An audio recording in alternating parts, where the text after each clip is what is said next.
Good morning. Good morning. I'm David Green, and this is the Pastor Abilities Podcast. It's also being put out on Life and Faith Together. So I'm so grateful that you guys are with me today. This is the final of the series, 5-part series of Advent. It is time for Christmas Eve, Christmas Day. Oh my goodness, we've been working on this, talking about it since July. So it's a little bit surprising every year that Christmas finally gets here after all that preparation and planning. Today, what we're going to do is take a look at the text for Christmas Eve, Christmas Day, a text from the Gospel of Matthew, one near and dear to my heart.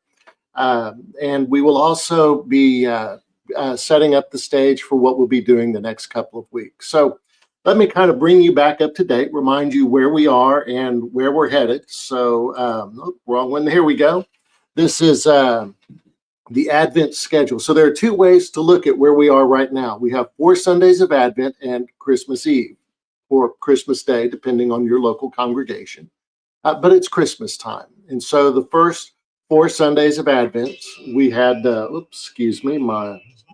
little clock was 2 minutes late telling me to start the podcast or to start the broadcast here, live feed.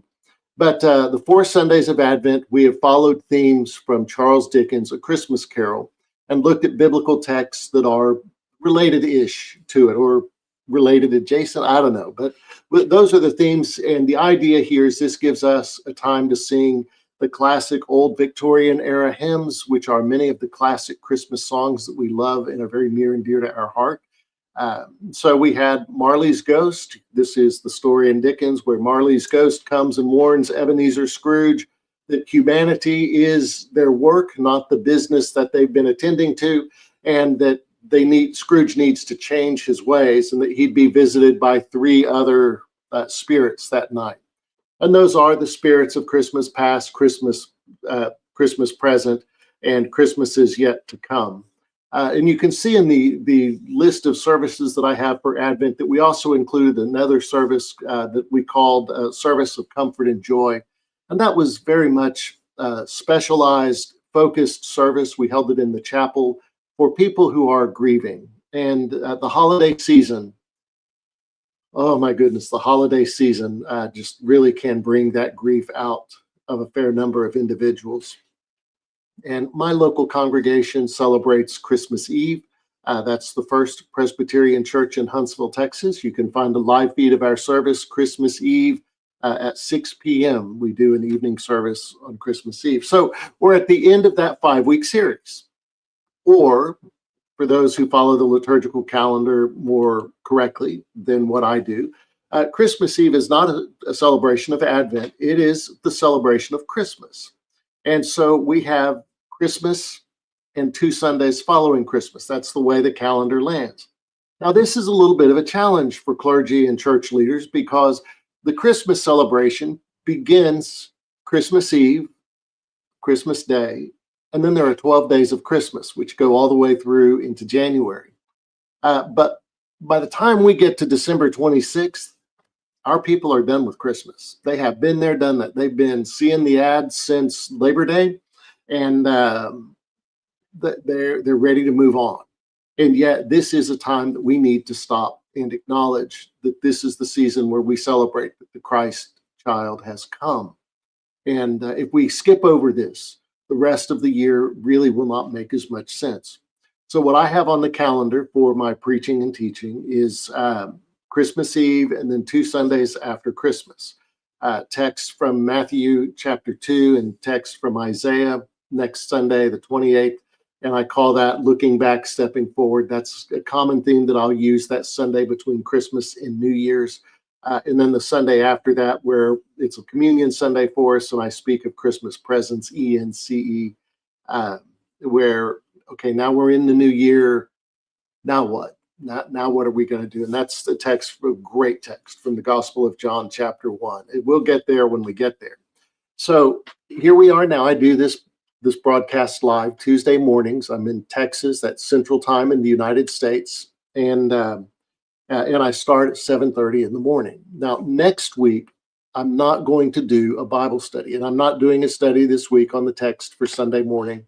For me, that's really going to be Christmas reflections. I've let the congregation know something fun. I'm going to tell my very, very, very, very, very favorite Christmas story on Sunday morning. And I'm also going to tell the single most embarrassing moment I have ever had as a pastor. It was a humdinger. There was no way to hide the mistake. In fact, I was the only one in the room that took a second to figure out what I had done. And I'm going to tell that story on Sunday morning. So I guess you have to come to church on Sunday to find it.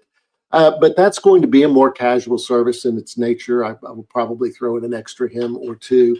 We'll see how the order of worship pans out later this afternoon, but because we're printing a day early this week. So today is actually our print day for Christmas Eve and next Sunday morning. And so this is what I'm doing. So next Tuesday, here's what we'll do. We're not going to have a Bible study or a review of a text for Sunday morning or a text for teaching, but we're going to take a look at the process of choosing sermon text and titles for a season. And I'm going to lay out the groundwork and share some resources, some that I find online and some that I prepare myself, and that'll all be made available to you absolutely free of charge. As it is right now, my website does not even ask an email address of you to get the free resources. That will change in the next couple of months, but be that as it may, right now, that's what I got. So that's what we'll do next Tuesday. We'll take a look at the process of planning, selecting sermon texts and titles, and we're going to try to do that all the way through Easter and in less than an hour.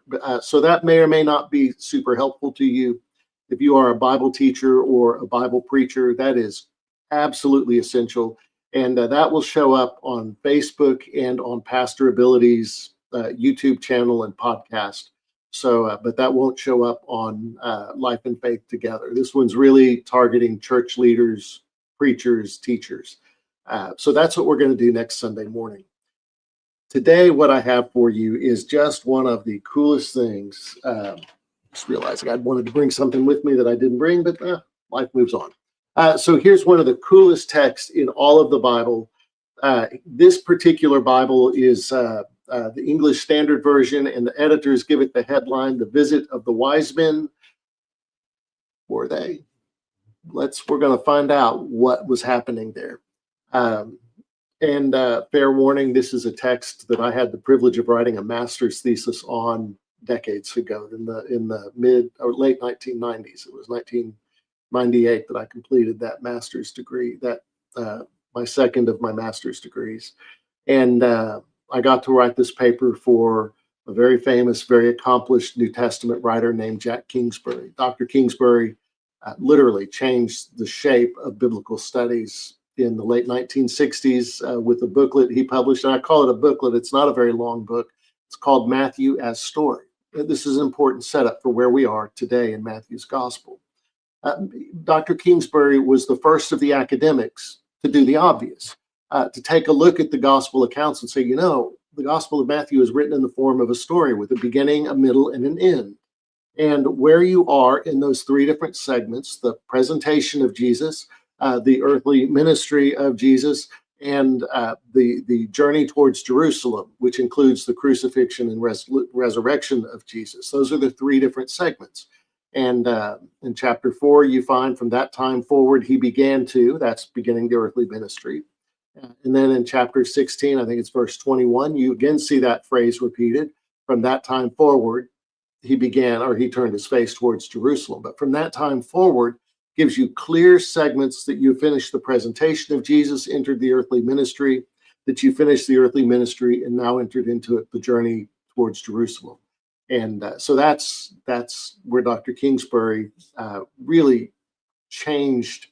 Really, a lot of New Testament scholars got turned on their axis because they were digging so deep with such a fine-tooth comb, they had missed the point of the story altogether. Now, for those who teach the Bible in churches, you probably never forgot that or never thought of it differently. But that was a significant change. And so that opened up a whole new school of thought and study in New Testament studies, the narrative critical study of the text. And that, by the way, I studied with Dr. Kingsbury, but that would be a fair description of where I was before I met him. It is most certainly 30 years after I studied with him still very much how I approach the text. I just want people to connect with the text.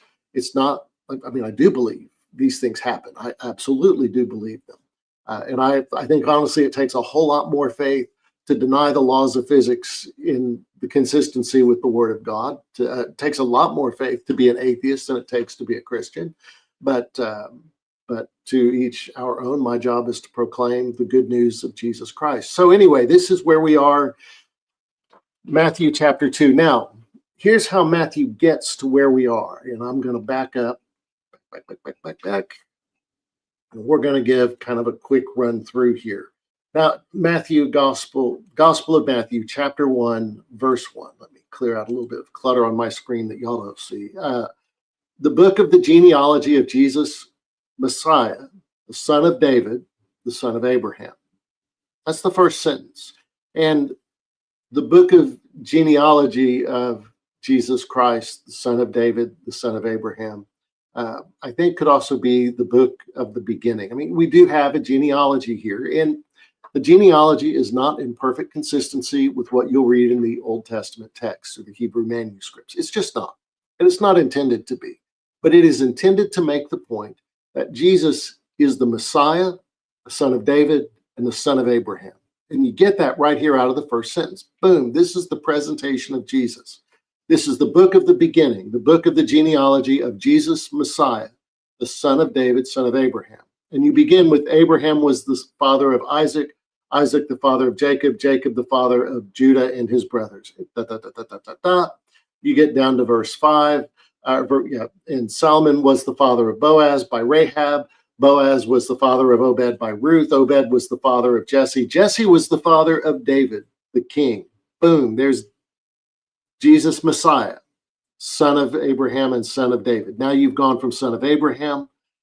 Abraham is the father that leads to David. And I've highlighted a couple of names there because those names are not names you expect to find in the genealogy of the king of Israel. A prostitute who helped Rahab, who helped a military victory. Ruth, who was a Moabite woman. And boom, Jesse, the father of David, the king. Or make sure it's not any other David. Then you get on to the next middle of that verse. David was the father of Solomon by the wife of Uriah. We're not using the name Bathsheba.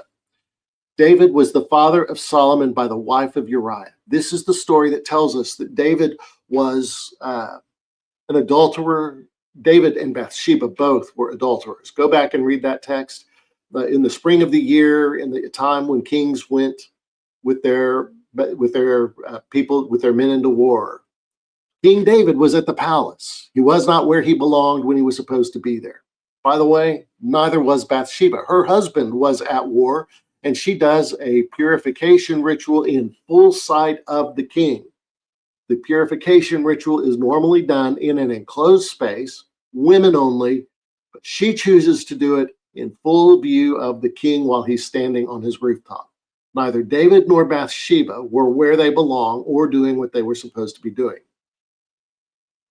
Long way around there, but I think it's important because this is to tell us that the lineage of Jesus reflects the real world. It reflects the real world. Abraham and the generations after him, they were messed up. They were absolutely as human as we are today. King David and the birth of his first child, who was the king to come after him, came out of an adulterous relationship for which he murdered the wife's just husband. The Bible tells the story of God and of salvation. Certainly the Gospel of Matthew does. And that story fits in our world because it's not from the holiest of the holy. It is, but they're not holy because they were holy. They're holy because God has blessed them. Very important for us to remember. Now, this genealogy from David coming forward, you go down to, we'll pick up at verse 11, Josiah, the father of Jeconiah and his brothers, at the time of the deportation to Babylon. Boom. That's incredibly important because people are carried off to Babylon. The Babylonians conquered by the Persians. And you're not going to hear of Jews in Jerusalem for a number of centuries. They're there, but they are not prosperous. They're not thriving. They come together and begin to thrive. And we know that because within the century, really within the 75 years or so before the birth of the Christ child, Jewish history in Jerusalem and Roman history out of Rome, the Roman Empire, these are going to intersect. And at that intersection is where these events are going to take place. So the deportation to Babylon is very important because it changes the nature of Jerusalem and is a significant event in the history of these individuals. Then from after the deportation to Babylon, you have Jeconiah, the father of Shealtiel, ... Jacob was the father of Joseph, the husband of Mary, of whom Jesus was born, who is called Messiah. Messiah is the Hebrew word. Christ is the Greek word. I'm using Messiah here because I want to pick I want to trigger that moment in your brain that says this is the Messiah, the one predicted from generations before. Now, in this first century before, 50 years before to 50 years after the birth of the Christ child, including that time of his birth, life, crucifixion, and resurrection. Greek is the dominant language, not Hebrew. Greek is the dominant language. The texts that are now part of the Hebrew Bible were collected and gathered together in Greek. It's called the Septuagint. It is it's really cool to be able to go back and read that and use that as a resource. It tells us a great deal. I've spoken before here about the expectation that it be a virgin who give birth. We know that because the Septuagint says in Isaiah, behold the virgin, the virgin. That's the expectation of the rabbis in the era in which the Christ child was born. That's important for today also. Verse 17, so all the generations from Abraham to David were 14 generations, from David to the deportation to Babylon, 14 generations from the deportation to Babylon to the Christ, 14 generations. The numbers are important, but I'm not going down that rabbit trail today because then we would have no time for today's text. But what I want you to see is from the beginning of Matthew's gospel, back. The book of the genealogy of Jesus Messiah, son of David, son of Abraham. This is to say clearly that this, the Messiah, was born at that perfect moment in the history of time. This, the Messiah, is the one who was predicted by the prophets for generations before. This is the Messiah, the holy anointed one of God who has come to save his people. But the expectation outside of the Hebrew scriptures, it's corrupted. And they expect a military king. They expect something of the Messiah imposed by the world, not foretold by the prophets. And that sets up the life of Jesus in Matthew's gospel. This is the very beginning of the presentation of Jesus. And then we come forward. I'm going to skip over a little bit of this. There's the birth that took place. Mary, his mother, had been betrothed. There's a big ceremony around the engagement. An angel appears to her.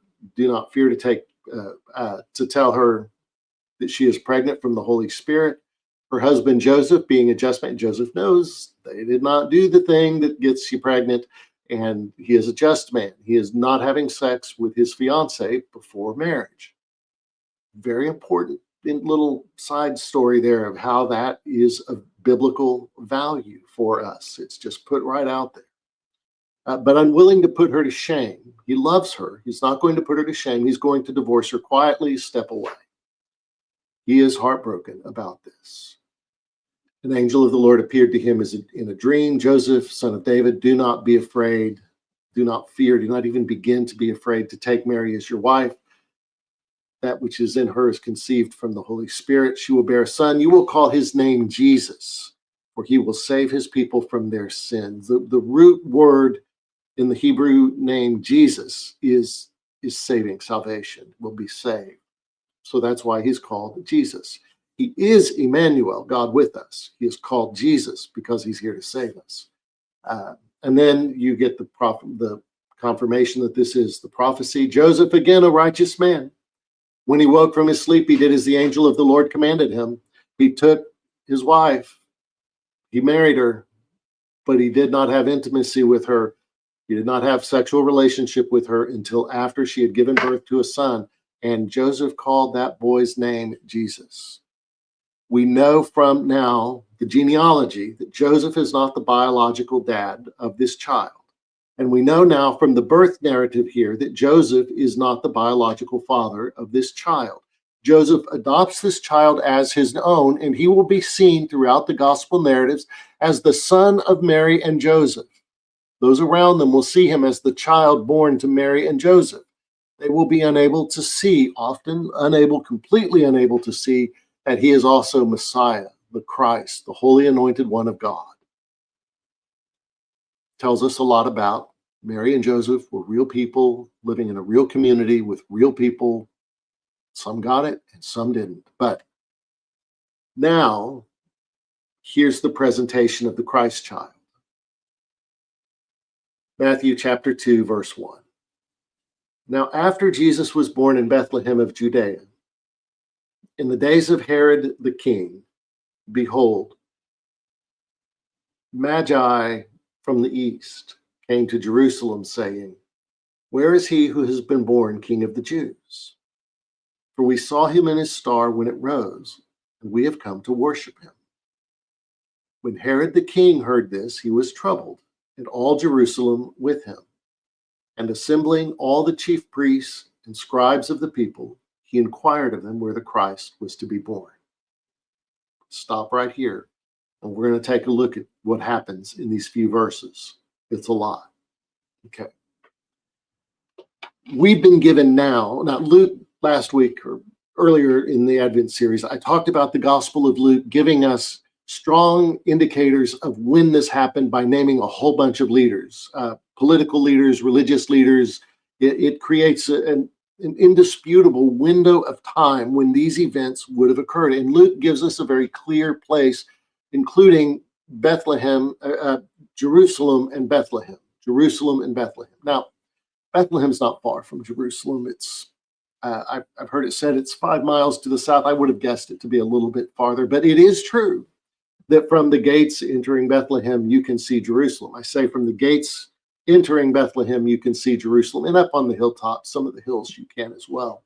I say that because Bethlehem is in Israel, but it's in an area of Israel designated as the Palestinian territory. And so there is a Palestinian leadership team that is leading in this Palestinian territory, and that goes all the way to the west bank of the Jordan River. From just outside of Jerusalem to the Jordan River is Palestinian territory. And it is walled off for the safety of everybody. It is walled off. And you go through checkpoints going in and you go through checkpoints going out. And whether you're going in, Palestinian, take a look at the bus that you're on or the car that you're in. They're going to check your ID, make sure you're good to go. Likewise, coming out, you're going to have the Jewish, the Israeli authorities checking out your bus, your visas, and so forth, clearing you to go back into Israel proper. And I tell you that because when you cross through that wall, the Muslim community in Israel, the Muslim community does not care for its grounds as well as, or in the same way as the Jewish community. In Muslim communities, people will open something and they'll just drop the trash on the ground. They just have no concern. And when you cross through that border, the first thing you see after you get through that concrete wall, which is significant, is the trash is everywhere. There's trash everywhere on the ground, blown by the wind into the trees. It is everywhere. It is not clean. It is not as clean. You're in a desert. Nothing's clean. But it's a mess. The next thing I will tell you is that it's beautiful in a sense at the same time. There are beautiful monuments and sanctuaries built. Go online and see them. The very, very famous Shrine of the Nativity. It is shared by multiple faith groups. 4 groups in all have worship services and will say Mass. I was there a few years ago in October, and it was fascinating to see because There's Greek Orthodox, there's Roman Catholic, there's Eastern Orthodox. I'm sorry, I forget what the other group is that's in there. And they have a tight schedule for when they each say Mass. And one of the groups was running late. And the people from the next group up were coming, encouraging them to hurry it along. You didn't have to speak Hebrew to understand the conversation that they were having here. It was pretty clear. These guys waiting their turn were very upset about being delayed. And I mean, honestly and truly, I thought it was going to come to a fist fight. These men were not. The group currently leading the Mass was not going to stop for anything. They were not going to be rushed, and the group waiting their turn was not going to be delayed. You're standing in a long line. The Mass is being said. There's all kinds of chaos happening in the room simultaneously. It really is a very cool experience. It's also the place where you have to duck down, even if you are not very tall in stature. You must duck down to enter in, and there's something moving about ducking down and entering into this beautiful sanctuary. And then you go and you can see the place where the child was born. It's not outdoors in a barn under something resembling a carport with a thatch roof. It's different than that, but this is Bethlehem today, and it's a shared piece among different faith traditions, and it's tenuous, but it gives you a sense of the different communities that value the birth of the Christ child.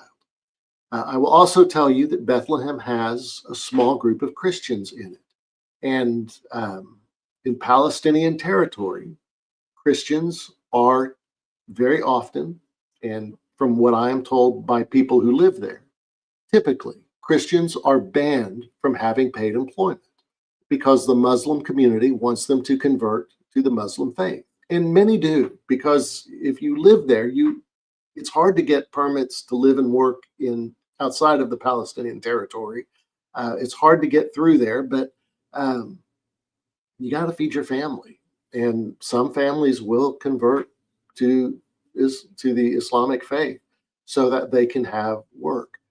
There is a jewelry store and a wood carving store there, very famous. It's kind of a fun experience, but it's also it's very expensive. They know what they're doing. They'll tell you everybody gets 10% off. All prices are negotiable. So what's 10% off of what? But it is also very beautiful. The Christians do wood carvings of the Nativity. They do these very beautiful wood carvings out of olive wood. Some of them are tens of thousands of dollars and worth every penny of it for those who can afford it. I have a beautiful statue carved of the Good Shepherd. I have a beautiful nativity scene, a small nativity scene that was carved in a piece of jewelry I bought from my sweet bride. It is worth going if ever you have the chance. But you get a sense there of how close Bethlehem is to Jerusalem, because you can see Jerusalem from Bethlehem. You can see the old city from Bethlehem. So 5, 7, 10 miles, I don't know. But you can see Jerusalem from Bethlehem. Bethlehem then and now is a much smaller town than Jerusalem. Now, Jerusalem it's a pretty good sized cosmopolitan city. Not an airport there. You fly into Tel Aviv, in and out of Tel Aviv. That's the international flights. But now Jesus was born in Bethlehem of Judea. That's the region of Judea. It's in the days of Herod the king. And now what happens? Behold, idu in the Greek. Y'all watch. And when I see that, that's a cue for God is taking action. So from the east came to Jerusalem. Okay. So who came from the east? If you go to your Bible dictionaries, they're going to tell you that these were wise men, these were astrologers, astronomers, they were kings, they don't know who they were. The truth is, we get a plural word here, magos, magoi, and it's from the singular word, magos. And as I researched that term, and I did a pretty deep dive on it, I learned fascinating things. What we know about that word, we don't know what it means, but we know that at its root, it's a Phoenician word.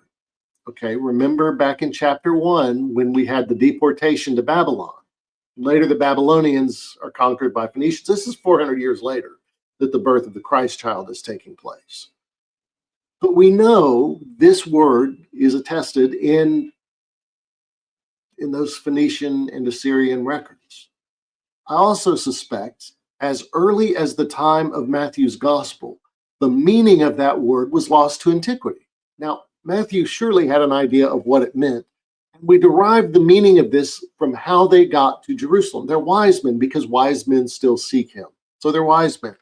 They follow the stars. So they are following astronomy. Some would say astrologers. I don't buy that for a moment, but they're following the stars. And one of the coolest videos, it's out there if you can find it. It's the BethlehemStar.net is the website. There's a video called The Bethlehem Star, put together by a man who is a lawyer. That he tells the story in the video. He becomes curious about the Bethlehem Star. He uses software developed by NASA to go back in time and see what they saw. They saw his star, and this is my more precise translation. Behold, magi from the east came to Jerusalem, saying, "Where is he who's been born King of the Jews? For we saw his star in its rising." Very important. So that's some 900 miles away from Jerusalem. We don't know how many. We have that great hymn, "We Three Kings of Orient Are." I encourage y'all to sing at least a little bit of it. It does get long, but if you have three men who can carry those three middle verses as solos, God bless you and your choir. But that's why we get the idea there were three wise men. And then there are traditions that give them names, and there's this whole narrative wrapped around these individuals. The truth is, we don't know. We know where they came from, ish. We know about where they came from. We know they saw something in the sky, and that because they traveled some 900 miles, that it took time. It took place over time. And the Jerusalem Star gives very fascinating ideas about what happened. And it is true that in cities, like I live outside of Houston, you don't see stars very well. For our honeymoon, my sweet bride and I traveled to the Grand Canyon. There was a meteor shower going on. And I remember the two of us sitting on the hood of the car, leaning back against the windshield, looking up into the sky without city lights around us and being able to see the stars and the meteorites as they came by. And it was so cool. It was, what a great way to start our married life together. I also know from an experience in 2008 after Hurricane Ike, there was only one night that I slept at the house when the island was under curfew. I didn't get away to get home or to get off the island. I was home, but I didn't have a home. It was not livable. So I spent the night sleeping on my back on a picnic table in the backyard. And there was no electricity on the island. And Houston was a few more miles away, and looking out towards the Gulf at night, it was profoundly beautiful, just profoundly beautiful. And in that era, they saw the stars at night because they didn't have city lights like we have. They didn't have electric lamps. They had candlelight. They had small fires. They could see the stars, and they would see so much of what happened in the sky. They would know the seasons of the moon, its coming and going. And the Hebrew calendar is a lunar calendar with 13 months. So this is, seeing things in the sky is natural for them, not for us, but for them, absolutely. And in the hot summer months, they would sleep outside on the roof, much like I slept outside on a picnic table. There was no electricity. It was hot. Oh my goodness. It was unpleasant. And so we had that. So what do we know about these individuals? Okay, we know where they're from. They get this name Magi. We know that they're schooled in things that happen in the sky. The celestial bodies make sense to them in a way that it does not make sense to us. They saw something in its rising. It happened over a period of time. And they've come searching for the King of the Jews. Were these descendants of the people carried off in the deportation mentioned earlier in Matthew's gospel? Were these descendants of individuals carried off into exile who have lived hearing the prophetic words of Isaiah and others, waiting for the birth of the Christ child? It would make sense that they were. So Herod, the regional king, and Herod is king so long as the Roman emperor allows him to be king. He is a client state, if you will. He's king, but he owes that to somebody in Rome. And it's great as long as he keeps the peace. Herod does not believe, back up, Herod believes Jerusalem is not big enough for two kings. One is plenty, and he's already got that job. Herod is troubled. All Jerusalem with him is also troubled. So this is fascinating. What did they see in the sky in Jerusalem versus what was seen by the magi in Assyria, Babylon, Phoenicia, whatever we call that region beyond the Jordan? Were they the same things? But they're troubled. And it's very curious that all Jerusalem with him, I'm not so, little hyperbole maybe happening there. But what we do know is the chief priests and the scribes know what's going on. The chief priests and the scribes have enough information to know what's going on. So Herod gets them together with assembles all the chief priests and the scribes of the people. Okay, where's the Christ child to be born? You have people coming from far away, coming to worship the King of the Jews. They have seen something in the sky over time telling them it's now. This thing that has been foretold for generations, more than 700 years, it's here, it's right now at that moment, and they are not going to miss it. So they show up. Okay, picking up at verse 5. See if I can get that a little bit prettier in here. So now this is the chief priests and the scribes. Herod's asking, where's the King of the Jews going to be born?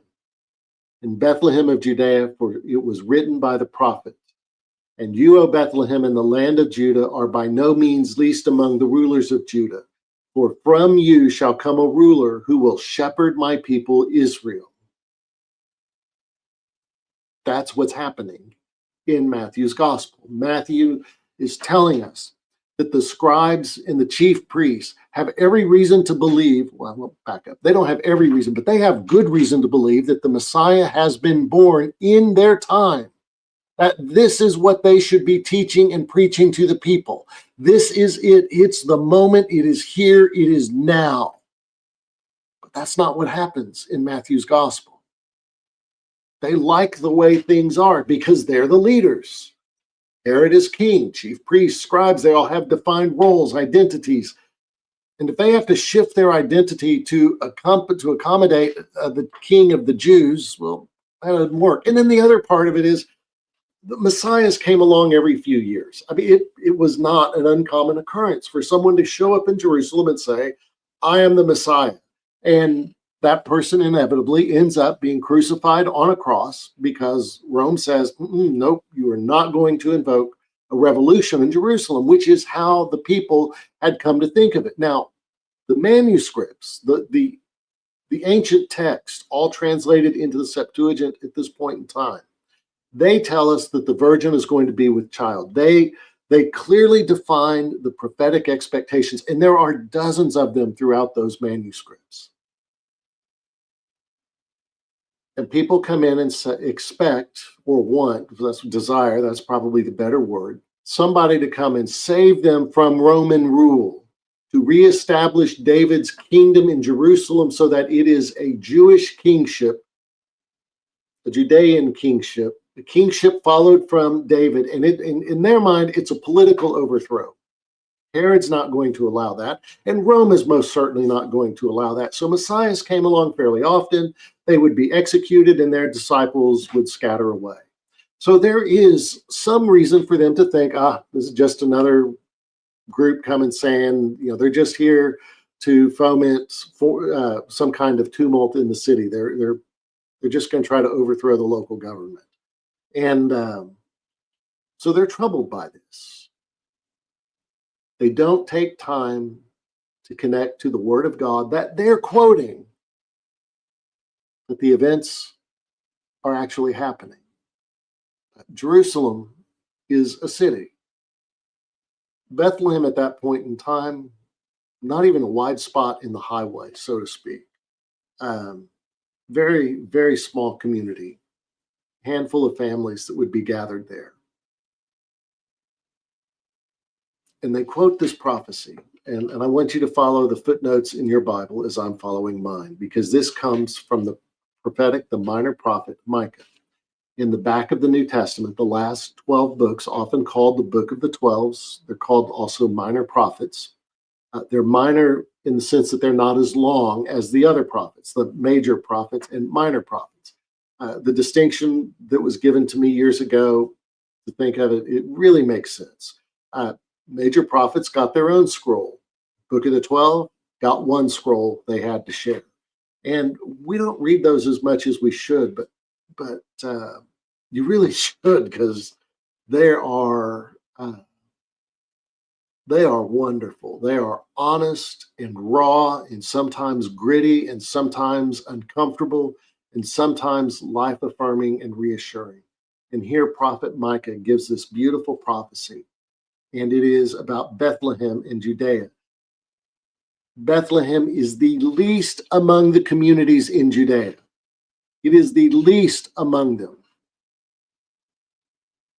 For from you shall come a ruler who will shepherd my people Israel. And the image of shepherd, that shows up all throughout the ancient manuscripts. Certainly the prophet Isaiah has strong expectations of a shepherd. The 23rd Psalm is solidly a shepherd's psalm. He will shepherd my people Israel. So what does that mean? The shepherd is with the animals at night and during the day. The shepherd maps out a path for the animals to have food to eat. The shepherd heals their wounds. The shepherd cares for them. And when they are in town, so to speak, and in a pen, in Nazareth, there's an old city, Nazareth. It's a tourist trap. Absolutely fall into that trap if you are ever anywhere near Nazareth. Totally worth a day to go and spend it there. It's a great way to spend a day. And if you can be there for a meal, you don't want to miss that either, because they serve food with first century cooking utensils and cooking means and first century recipes, so to speak. And it's awesome. You don't want to miss it. But the idea here is they have a pen in Nazareth in this community, and there's no gate in the pen, because when the shepherd brings in the sheep, and sheep from different shepherds will be there, the shepherd will sleep. The shepherd becomes the gate. So that makes sense when Jesus says, I am the way and the truth. I'm the way. You can't get in or out of that pen unless you go over Jesus, or a thief that comes in the backside. But the good shepherd, the sheep know his name, and shepherds will intermingle their sheep, and they don't have brands on them, which is crazy to Texans that you have unbranded. I mean, now they put tags on ears, and but you have a physical way of looking at it and going, I know that's my cow. I know that's my bull. I know that's my steer. But in that era, and today still with sheep and goats, they will know the shepherd's voice and they will come. Much like if I go outside and call my dog, or somebody left my gate open one day and my dog did not run. He went out to the front of the house and laid down in front of the garage door waiting for somebody to come let him back in. But when he hears my voice, he comes running, because he knows, I mean, I'm his person. That's my dog. That's how sheep are. They will hear the voice of their shepherd and know I belong to that one. So a shepherd can call and the sheep will come. Shepherd can count. And if one's missing, he's going to leave the 99 and go look for that one. From you, Bethlehem, the least among this area. And it's really, and you, O Bethlehem Ephratah, is more specifically how it is in Micah. You are by no means least among the clans of Judah, the families of Judah. For from you shall come a ruler, King of the Jews, who will shepherd my people. The prophetic expectation that the Messiah, Jesus Messiah, will be one to shepherd his people. This is this sentence here in Matthew's gospel, pulling from the prophet Micah, is the culmination of dozens and dozens of prophetic witnesses throughout what is today the Hebrew Bible or the Old Testament, telling us that this Christ child is coming. So what happens next? Herod summoned the magi secretly and ascertained from them what time the star had appeared. Okay. So when was this child born? He then sent them to Bethlehem, saying, "Go and search diligently for the child, and when you have found him, bring me word that I too may come and worship him." Spoiler alert, Herod has no expectation of him, the only king in his mind in Jerusalem. He is not going to worship this king. So after listening to the king, they, the magi, went on their way. And behold, you do. Here it is. Y'all look. This God's acting. The star they had seen went in its rising. It went before them until it came to rest over the place where the child was. They're in Jerusalem. They're looking at the star, whatever it is they saw in the sky, and it stops 5 miles south of Bethlehem over the community, 5 miles south of Jerusalem over the community of Bethlehem. And I love this verse 10. This may be one of my favorite verses in all of the Bible for, so many reasons. I'm running late on time, but I'm going to take a moment here. When they saw the star, it's resting now over the place where the child was, they rejoiced joyfully with great, loud joy. There's no easy way to do the English translation of what's said here. And you don't have to be able to read Greek to see this in verse 10, but it helps. But you can see here, Korason and then Korain, that you can see the chi alpha rho, that's the root. And here it's chi alpha rho eta, chi alpha rho alpha. You can see the common root in the word. And so they rejoiced when they saw the star. That's astera. You could recognize, you can draw a star from that even if you don't read,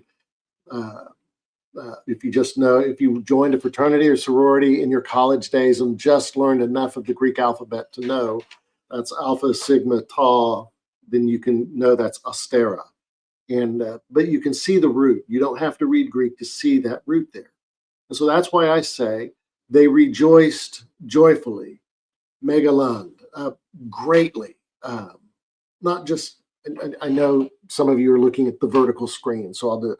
Not just broad, but tall. I think that gets me in the vertical screen. Not just broad, but tall. For those watching on a wider screen, not just broad and my arms go out of the screen, but tall, big, with my arms going out of the joy. They rejoiced joyfully, bigly, loudly.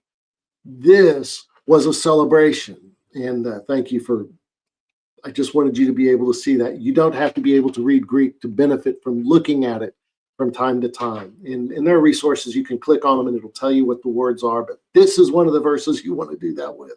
Because if you are teaching and preaching this text, you have to tell the congregation, this celebration was so big, there are no words in the English language that can be smashed together to tell you how great was their celebration.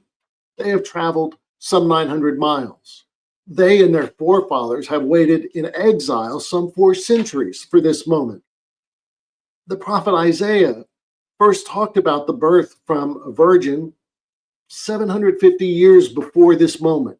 And here it is, and they are there at the very pinnacle of the fullness of time of all of history, not just of human history, but of universal history.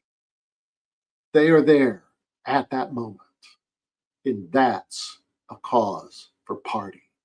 They are celebrating rejoicing joyfully, bigly, loudly, rejoicing joyfully.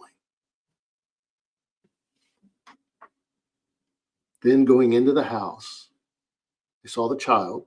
This is not an infant narrative. Jesus is a toddler. They saw the child with Mary, his mother, and they fell down and they worshiped him. I just can imagine. I mean, here in my mind, because the hymns have shaped me, the old song has shaped me. There's 3 of them, right? We don't know how many. We know there are men in the group, but there are also going to be women likely in this group as well. They fall down and worshiped him. I love sharing worship with people of other faith traditions. And there are a number of faith traditions where you go down the center aisle and you don't just take your seat. You stop and kneel. You kneel before the cross and take your seat. When you go towards the chancel, the stage, if you will, that's the churchy word for the stage in a church, the chancel. When you go forward to the chancel in these traditions, the priest, it's a priest in those traditions, does not just walk up the steps. You stop and you offer obeisance, is pay obeisance, is the phrase one used in particular when I was in his sanctuary. And we walked to the place, and it's an altar, not a communion table in these churches. And you bow your head and you offer reverence that you are in the presence of the Christ. That's what the Magi did. They fell down, face in the dirt, down onto the ground, and they worshiped this child. Then opening their treasures, they offered him gifts, gold, frankincense, and myrrh. Each of these means something special. Gold, frankincense, and myrrh. You have wealth, you have kingship, and you have death, all in these gifts. But being warned in a dream, Joseph was warned in a dream, and here it is, the Magi are warned in a dream. We don't know if it was one had the dream and told the others, or they all have the same dream. We don't know. They were warned in a dream not to return to Herod. So they departed to their own country by another way. So after Christmas is over, you begin a celebration. I'm not all that far from Louisiana, from New Orleans. Galveston certainly has a great Mardi Gras tradition. And you begin now in this time of year to have a king cake. If you've not had one, you are missing out. Take cinnamon rolls and put them in a circle and decorate them with gold and purple and green, gold and frankincense and myrrh. These are your colors. And make them in a circle, because that's what the kings did. They didn't just go from, let's see how to do this. They went from, I want to make sure I try to get the directions right in the screen. So they went from the east to Jerusalem, and then they didn't go straight back. They didn't go to Jerusalem, then down to Bethlehem, back to Jerusalem to tell the king, and then straight back. No, they get there and they go back in another way. So they traveled in a circle. They went back a different way.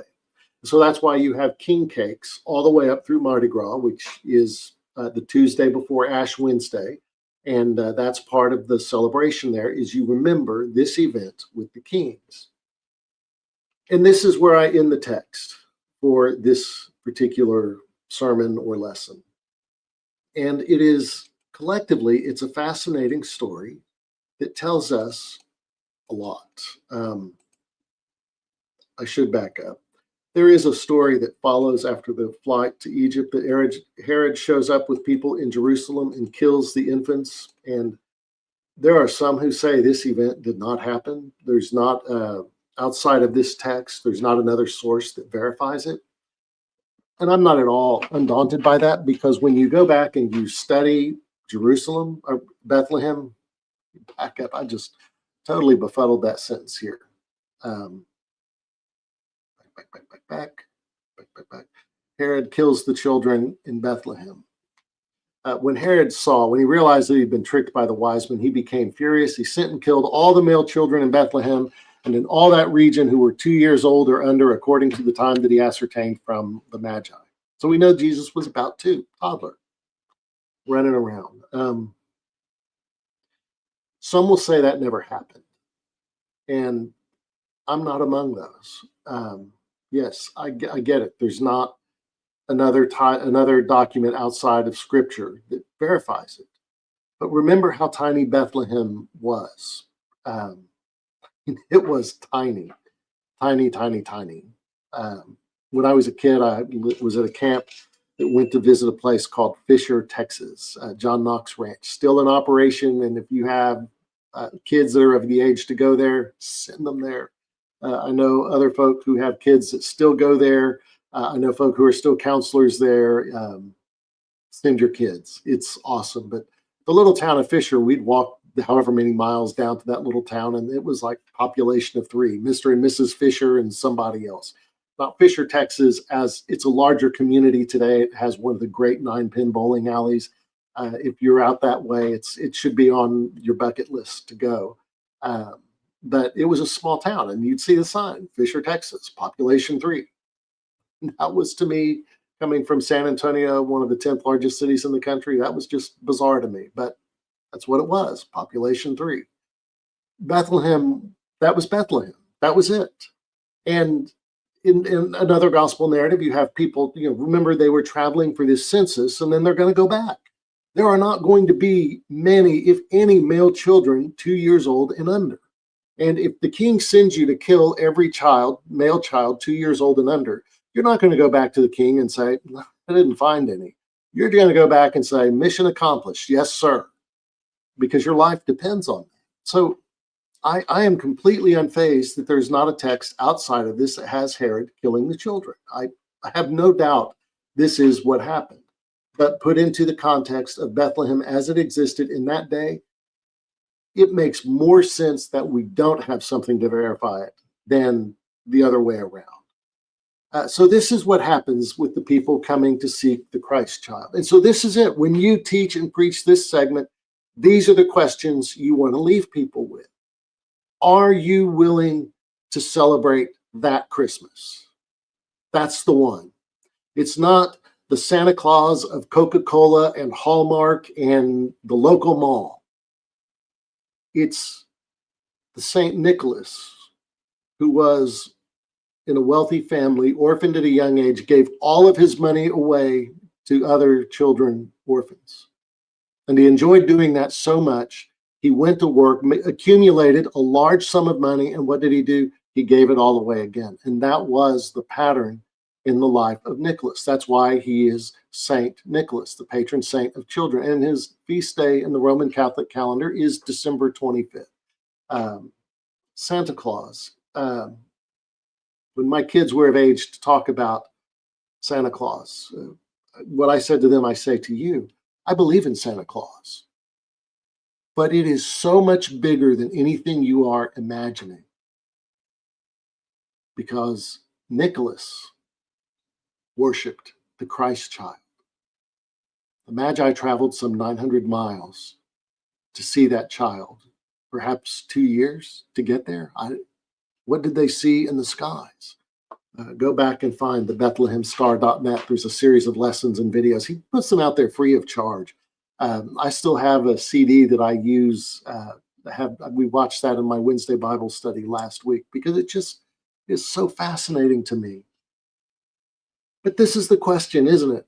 Are we going to worship like the Magi and travel and really commit our lives to seeking the Christ, the Messiah of God?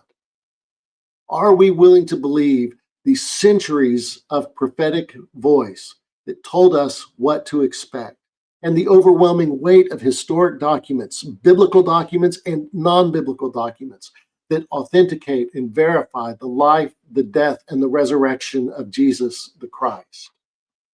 Are we willing to believe the weight of that evidence and shape our lives accordingly? And that is the challenge that we have at Christmas time. So focused on my screens here that I've lost my cursor there. That's the challenge that we have at Christmas time. And I know this lesson has taken an hour, and I'm grateful if you are here with me even at this point of the lesson. I would be so grateful if you'd take a moment, click like on the video, smash the subscribe button. The goal is to do this every Tuesday. I know there will be occasional Tuesdays that I'm not able to do it, although I had one Tuesday morning I couldn't do it, but I was able to pre-record it and launch it on time. So it's certainly my hope and expectation to continue doing this. It's Christmas time, and I want to wish you a very Merry Christmas.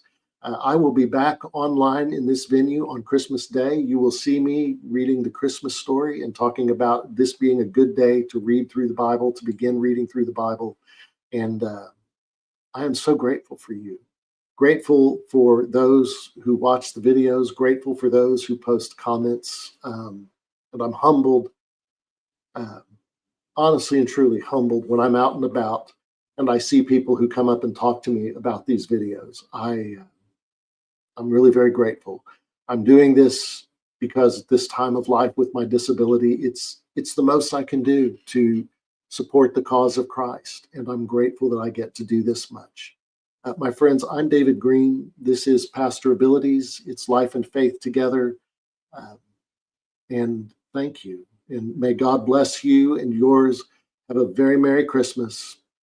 I'll see y'all next week.